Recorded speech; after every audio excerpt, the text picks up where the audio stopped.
இவ்வளவு வாழ்க்கை வம்பா போகலல்ல? என்ன படிச்சீங்க? நான் பிஎஸ்சி பிசிக்ஸ். பிசிக்ஸ் எவ்வளவு கஷ்டம்.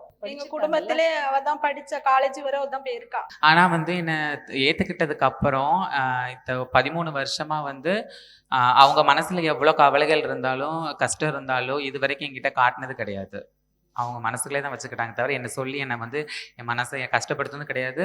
எல்லா நல்ல கெட்ட நிகழ்ச்சி சொந்தக்காரங்க எல்லாரும் பத்திரிக்கை வைக்கும்போது கூட என்னையும் கூப்பிடுவாங்க, நீ வாமா வாமான்னு தான் சொல்லுவாங்க. அப்புறம் எல்லாரும் ஏத்துக்கிட்டாங்க. எனக்கு பெருமையா தான் இருந்தது. என் பிள்ளை எனக்கு இதுவரை மேடை வர என்னை உட்கார வச்சு நான் நினைச்சது அவ கலெக்டர் ஆகணும். சின்ன பிள்ளைல எல்லாரும் கேட்பாங்க, நீ என்ன ஆக போற, படிச்சு நான் கலெக்டர் ஆக போறேன் அப்படின்பா. நான் அதுல சரி நம்ம பிள்ளை கலெக்டர் ஆகி நமக்கு சர்டிஃபிகேட் நம்ம அவார்டு வாங்கி கொடுக்கும். அதுக்கப்புறம் மனசை தேத்திக்கிட்டே என்ன செய்ய அப்படின்னு சொல்லிட்டு கணவரோட சப்போர்ட் இல்லன்றதுதான் உங்களுக்கு குறையா இருந்துச்சு. ஆமா, ஏன் அழுகுறாங்கன்னு எனக்கு புரியல. அழக்கூடாது இந்த இடத்துல. நம்ம எதுக்காக நம்ம அழணும்? நம்ம ஒன்றும் தப்பு பண்ணல. பிள்ளைங்க 4 டிகிரி என் பிள்ளை முடிச்சிருக்கிறா. இப்போ அவ தைரியமா நின்று சம்பாதிக்கிற திறமை இருக்குது அவளுக்கு. அவங்களுக்கு ஆம்பிஷனை ஃபேஷன் டிசைனிங் படிக்கணும்னு போராடி படிக்க வச்சேன் நான் கடைசியா.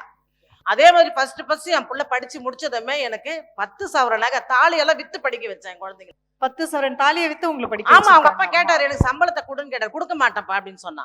ஏன்னு கேட்டதுக்கு, நீங்க ஒன்னும் எங்க அம்மாக்கு எதுவும் செய்யல, எங்க அம்மா முதல்ல தாலி கொண்டு வித்து படிக்க வச்சாங்க, எங்க அம்மாக்கு என்ன ஆசையோ அதை செய்வோம். 1 மாசம் இன்டர்வியூ அட்டன் பண்ணிட்டு வீட்டுல இருந்தாங்க மேடம்.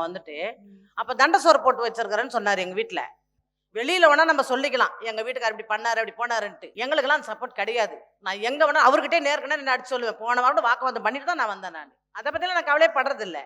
ஆக்சுவலா ஒரு தாய் சப்போர்ட் பண்ணா பாலியல் தொழிலுக்கும் போக வேண்டிய அவசியம் வராது.